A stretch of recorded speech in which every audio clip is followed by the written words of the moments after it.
मैं आज आपको जेनुइनगम को ठीक करने का तरीका बताऊंगा जिसे हम नोकनीस भी कहते हैं। हेलो एंड वेलकम गाइस, मैं हूं आपका फिजियोथेरेपिस्ट डॉक्टर शारदेश सालिक। आज हमने नोकनीस के बारे में बात करेंगे कि नोकनीस का काज क्या है और इसका ट्रीटमेंट हम फिजियोथेरेपी के अकॉर्डिंग क्या कर सकते हैं। तो सबसे पहले हम स्टार्ट करते हैं काज के बारे में। तो नोकनीस का सबसे बड़ा काज ये है कि आपके फ्लैट फिट हैं, यानी आपकी जो सी मीडियल आर्च है वो कम हो चुकी है, तो इसकी वजह से भी आपके नोक नीज हो सकते हैं।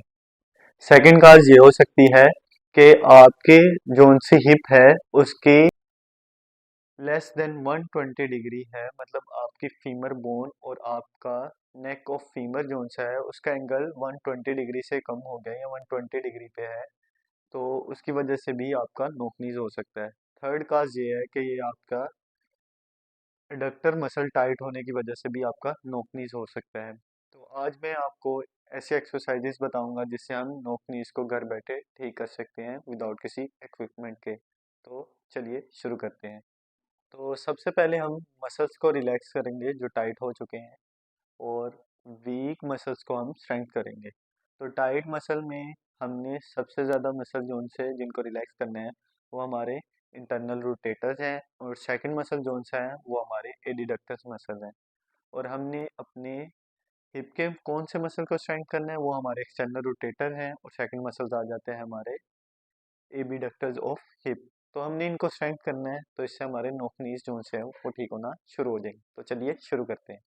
अब हमने नोकनीस को ऑब्जर्व करने के लिए हमने करना ये है कि हमने इसकी ऑब्जर्वेशन के लिए हमने 10 सेंटीमीटर अपार्ट अपने दोनों पाँव को खोल लेना है। कुछ इस पोजीशन से दोनों पाँव बराबर आने चाहिए।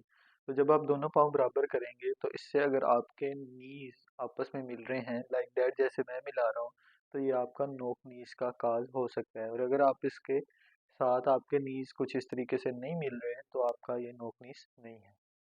अच्छा, अब हमने करना ये है कि हमने बिल्कुल सीधा लेट जाना है कुछ इस तरीके से। अपनी लेग्स को वॉल के साथ सपोर्ट करने के बाद हमने अपनी इस लेग को डाउनवर्ड मतलब नीचे रख लेना है। और अपनी इस लेग को, अगर मैं राइट साइड के पेरिफॉर्मिस को स्ट्रेच देना चाहता हूँ, तो मैंने अपने राइट नीज को अपने शोल्डर की तरफ लेके जाना है कुछ इस तरीके से। तो ये करने से मुझे अपने ग्लूट्स में डीप सा स्ट्रेच आएगा जो कि पिरिफॉर्मिस का स्ट्रेच है।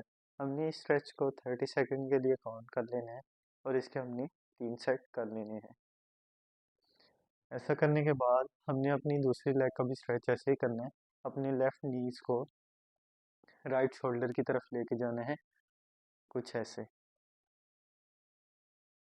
ये करने से मुझे इधर हिप में पिरिफॉर्मिस का स्ट्रेच आएगा। हमने इसको 30 सेकंड का काउंट करना है, और इसके भी हमने दोनों हिप के हमने 30-30 सेकंड के 3 स्ट्रेच कर लेने हैं।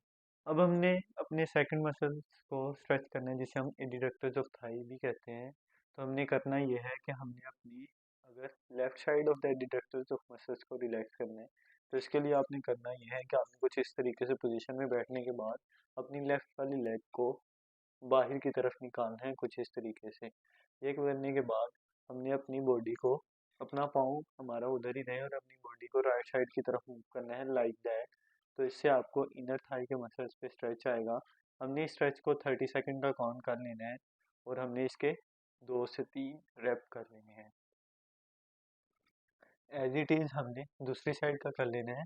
कुछ इसी पोजीशन में अपनी लेग्स को खोला राइट साइड की तरफ एंड ऑपोजिट साइड की तरफ मूव करना है लाइक दैट। तो इसका भी हमने 30 सेकंड के 3 स्ट्रेच कर लेने हैं। अब हम अपने थर्ड मसल जिसे हम सेमी टेंडिनोसिस, सेमी मेम्ब्रेनोसिस और बाइसेप्स फेमोरिस कहते हैं, जो हमारे हैमस्ट्रिंग के मसल हैं, मोस्टली तौर पे जो सा नोकनीज है इसमें सबसे ज़्यादा से ज़्यादा जो सा सेमी टेंडिनोसिस मसल जो सा है वो टाइट होता है, तो हमने इसका भी स्ट्रेच कर लेना है। हमने अपनी टांगों को बिल्कुल स्ट्रेट किया और अपने हाथों को अपने थंब के साथ टच करना है कुछ इस तरीके से। तो इसकी वजह से मुझे अपनी हैमस्ट्रिंग में डीप सा स्ट्रेच फील होगा।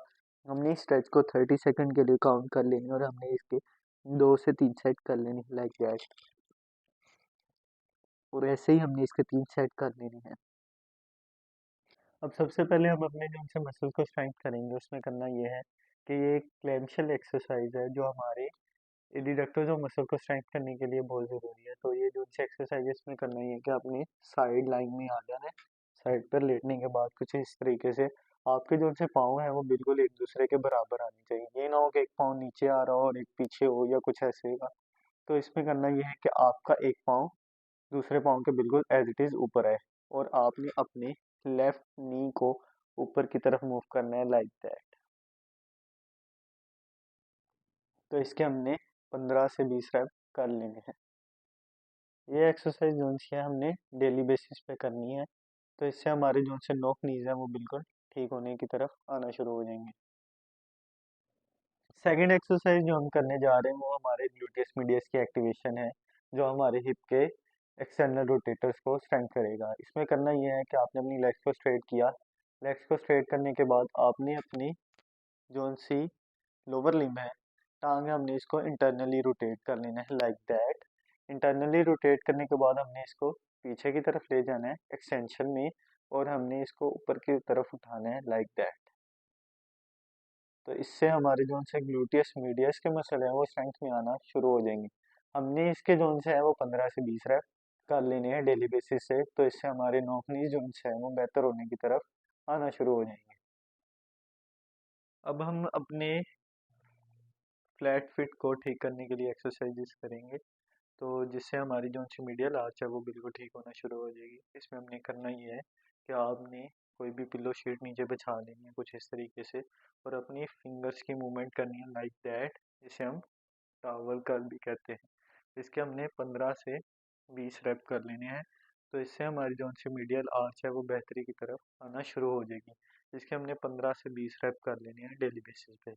और ये थी हमारी आज की video. Thank you so much for watching this video. For further solutions stay connected.